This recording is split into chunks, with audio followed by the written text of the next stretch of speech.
ఈ శిక్షణ, ఈ ఫౌండేషన్ కోర్స్ 43 రోజులు మీరు ఏదైతే శిక్షణను అందుకున్నారో, అనుభవజ్ఞులందరూ మీకు ఈరోజు పాఠాలు నేర్పినరు. ప్రొఫెసర్ పాండ్ రంగారెడ్డి గారి నుంచి మొదలు పెడితే గోపాలకృష్ణ నాయుడు గారి నుంచి చాలామంది అధికారులు, జాతీయ స్థాయిలో పనిచేసిన వాళ్ళు, ప్రైమ్ మినిస్టర్ దగ్గర కలిసి పనిచేసిన వాళ్ళు, స్టేట్ గవర్నమెంట్తో కలిసి పనిచేసిన ఉన్నతాధికారులే కాకుండా ప్రొఫెసర్ నాగేశ్వర్ లాంటి వాళ్ళు కూడా మీ దగ్గరకు వచ్చి వారి వారి అనుభవాలను చెప్పడమే కాకుండా మీరు భవిష్యత్తులో ఏ విధంగా వ్యవహరిస్తే మీ గౌరవంతో పాటు ప్రభుత్వం యొక్క ప్రతిష్ట ఏ విధంగా పెంచొచ్చో మీకు సంపూర్ణంగా వివరించినరు, మీరు అర్థం చేసుకున్నారని నేను భావిస్తున్నా. ఈరోజు మిమ్మల్ని కలవడం మెకానికల్గా నేను ఇక్కడికి రాలేదు. ఇదొక ఎమోషన్, ఇదొక అటాచ్మెంట్.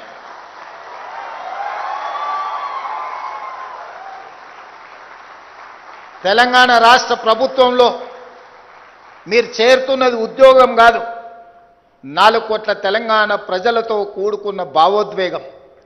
తెలంగాణలో మీరు ఒక బాధ్యత నిర్వహించడం అంటే ఒక భావోద్వేగం.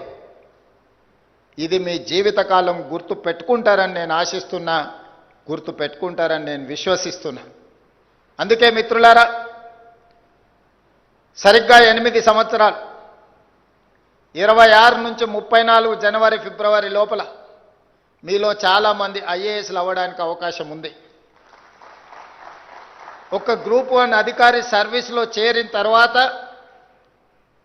8 సంవత్సరాలు పూర్తి చేసుకునే సమయానికి మీకు ఐఏఎస్లుగా అయ్యే అవకాశం వస్తుంది. మరి మీలో ఎంతమంది చిత్తశుద్ధితోని ప్రజా జీవితంలో ప్రజలకు సేవలు అందించి ఐఏఎస్లు అవుతారో తప్పకుండా నేను ఉంటాను, నేను చూస్తాను, మీకు ఐఏఎస్ పట్టాలు ఇస్తాను. గ్రూప్ 1 వచ్చింది కాబట్టి లక్ష్యం నెరవేరిందని అనుకోకండి. 3 లక్షలుగా పైగా నిరుద్యోగులతో పోటీ పడి 562 మందికి ఎంపికయ్యారు. ఇందులో వివిధ డిపార్ట్మెంట్స్ ఉన్నాయి. ఇందులో నుంచి ఐపీఎస్లు కావాల్సిన వాళ్ళు ఉన్నారు, ఐఏఎస్లు కావాల్సిన వాళ్ళు ఉన్నారు. మరి ఇందులో కొద్దిమందే అందులోకి వస్తారు. Maybe single digit, triple digit నుంచి మీరు సింగిల్ డిజిట్కి ఫిల్టర్ కాబోతున్నారు. లక్షలాది మంది నుంచి వందలాలకు వచ్చారు, వందలాల నుంచి ఒకరో ఇద్దరో, లేకపోతే సింగిల్ డిజిట్గా 2008కి మీరు కావచ్చు.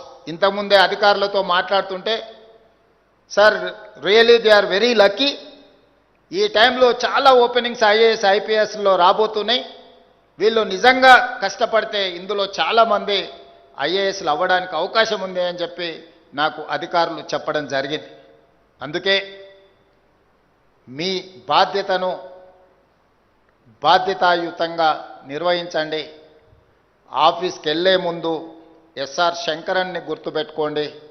ఆఫీస్లో మీ దగ్గరికి పేదవాళ్ళు వచ్చినప్పుడు వాళ్ళకు సహాయం అందించేటప్పుడు మీ తల్లిదండ్రులను గుర్తు చేసుకోండి. మన ఎవరి నేపథ్యమో ఆగర్భ శ్రీమంతుల నేపథ్యం కాదు. మన ఎవరి నేపథ్యమో అభివృద్ధి చెందిన దేశాల నుంచి ఇక్కడికి వలస వచ్చిన వాళ్ళం కాదు. మన నేపథ్యము వ్యవసాయము, మన నేపథ్యము గ్రామీణ ప్రాంతము.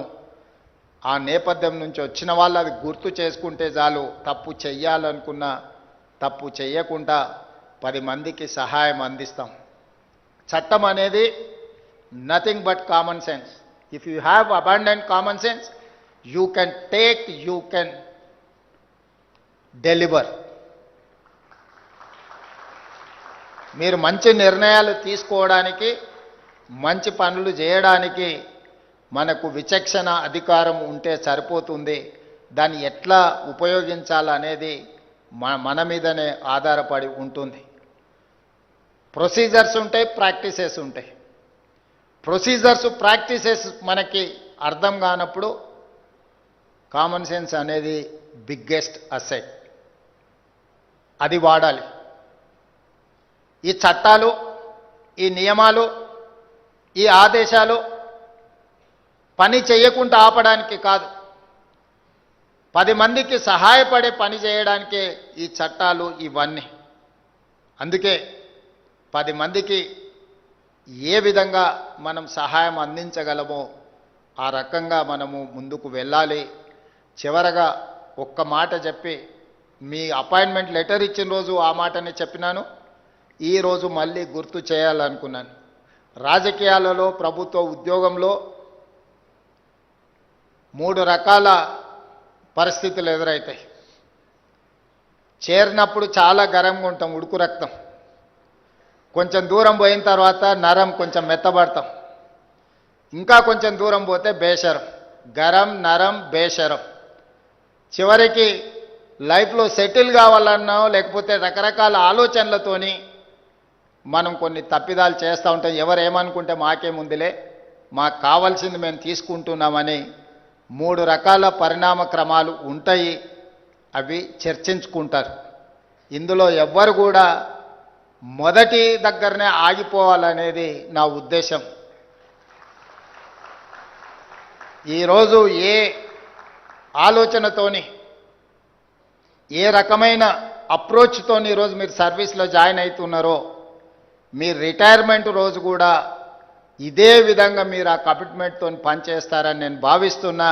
ఎవరైతే నానుడి ఉందో గరం, నరం, బేషరం అనేది, ఈ నానుడిని తప్పని ప్రూవ్ చేస్తారని నేను అనుకుంటున్నా. మీరు తప్పకుండా చెయ్యాలి. చేస్తా అనుకున్న వాళ్ళందరూ కూడా గట్టిగా చప్పట్లు కొట్టాల్సిందిగా నేను కోరుతున్నా.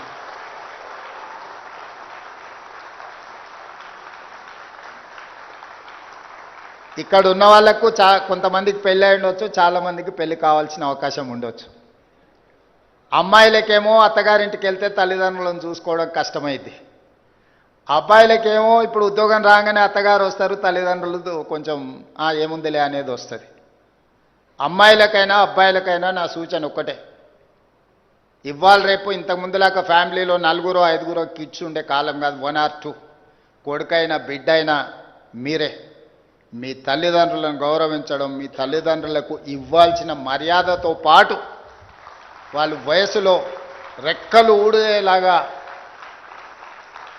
ఉపాధి హామీ కూలికి పోయి కూడా రూపాయి జమ చేసి మిమ్మల్ని ఇంత వాళ్ళని చేసి పెంచి పోషించరు. మీ తల్లిదండ్రులను బాగా చూసుకోండి. ఏ ఒక్క అధికారి కూడా నా చేతిలో నియామక పత్రాలు తీసుకున్న వాళ్ళను తల్లిదండ్రులను బాగా చూసుకోవడం లేదు అని నాకు తెలిస్తే మాత్రం నిజంగా నా ప్రయత్నం విఫలమైనట్టుగానే నేను భావిస్తా. ఒకవేళ అట్లాంటి సిచ్యువేషన్ వస్తే మిమ్మల్ని మీరు కరెక్షన్ చేసుకోండి. ఏదేమైనా రేపటి శాసనసభ సమావేశాలలో తల్లిదండ్రులను చూసుకో, వాళ్ళ జీవితాలలో 10-15% కోత విధించి వాళ్ళ ఖాతాలు వేయడానికి నిర్ణయం తీసుకోబోతున్నారు. ఇది ఆడపిల్లలందరూ సంతోషంగా ఒప్పుకుంటారు నాకు తెలిసి. ఎందుకంటే వాళ్ళ అత్తగారింటికి పోయినప్పుడు అత్తగారు మొత్తం జీతం అంతా ఇటే ఇవ్వమంటారు. కాబట్టి పెంచి పోషించిన తల్లిదండ్రుల మీద ఆడపిల్లలకు తప్పకుండా ప్రేమ ఉంటుంది. వాళ్ళు సంతోషంగా ఈ చట్టాన్ని స్వీకరిస్తారు. మరి అబ్బాయిల సంగతి నాకు తెలీదు. కాకపోతే మీరు కూడా ప్రిపేర్ అవ్వాల్సిందే. జాగ్రత్తగా చూసుకుంటే బాగుంటుంది, జాగ్రత్తగా చూసుకోకపోతే కోత పడుతుంది. ఈ 2 విషయాలను దృష్టిలో పెట్టుకొని మంచి శిక్షణ కార్యక్రమం, దీంట్లో ఇంకా కొంచెం ప్రాక్టికల్గా మీరు నేర్చుకోవాల్సింది ఉంది. రీసెంట్గా నేను కూడా స్టూడెంట్గా హార్వర్డ్ యూనివర్సిటీ పోయి వచ్చిన, మీకు అందరికి తెలుసు. మార్నింగ్ 7 నుంచి ఈవినింగ్ 7 వరకు క్లాసెస్ ఉండడం, అక్కడ సిస్టమ్ అంతా. మరి మీకు ఎన్ని గంటలు మీరు పార్టిసిపేట్ చేసిరో నాకు తెలీదు. అక్కడ మాత్రం మార్నింగ్ 7 o'clock నుంచి ఈవినింగ్ 7, ఆల్మోస్ట్ 12 hours కంటిన్యూస్గా ఉన్నాము. ఇది పెద్ద విషయం కాదు. కాకపోతే హార్వర్డ్తో నెగోషియేట్ చేసి వచ్చిన మీరందరూ హార్వర్డ్ వెళ్ళడానికి కష్టం అవుతుంది. కాబట్టి ఈ ఎంసీ హెచ్ఆర్డి హార్వర్డ్ మధ్యలో ఒక MOU చేస్తున్నాం. వాళ్ళే ఇక్కడికి వచ్చి మీకు శిక్షణ ఇచ్చే విధంగా executive education classes Marri Chenna Reddy ప్రాంగణంలో జరగబోతున్నాయి. In principle they have agreed to come and teach in Marri Chenna Reddy. తొందరలోనే MOUs అన్ని సంతకాలు పెడుతున్నాం. అంత కరెక్ట్గా ఉంటే రాబోయే 6 నెలల్లో రాష్ట్ర అవతరణ దినోత్సవం లోపల హార్వర్డ్ యూనివర్సిటీ మర్రి ఎంసీ హెచ్ఆర్డీకి రాబోతుంది. మీరు మళ్ళీ శిక్షణకు వచ్చినప్పుడు మీరు హార్వర్డ్ సర్టిఫికెట్ కోర్స్ కోసం, ఎగ్జిక్యూటివ్ ఎడ్యుకేషన్ కోసం మీరు అందరూ ప్రిపేర్గా ఉండండి. హార్వర్డ్ని కూడా హైదరాబాద్కి తీసుకొచ్చే బాధ్యత ఈ ప్రభుత్వం తీసుకుంటుంది. అందులో మిమ్మల్ని కూడా భాగస్వాములను చేస్తుంది అని తెలియజేస్తూ మళ్ళొక్కసారి అధికారులకు అందరికీ మనస్ఫూర్తిగా శుభాకాంక్షలు అభినందనలు తెలియజేస్తూ మీ అందరి దగ్గర సెలవు తీసుకుంటున్నా. ఈ రోజుతోని మీ హాలిడేస్ అయిపోయినాయి. రేపటి నుంచి ఫీల్డ్లో మీరు నేను మనము అందరం కలిసి పనిచేయాలి. ఇది తెలంగాణ బంగారు తెలంగాణగా నిర్మించడానికి ఉపయోగపడాలి అని భావిస్తూ సెలవు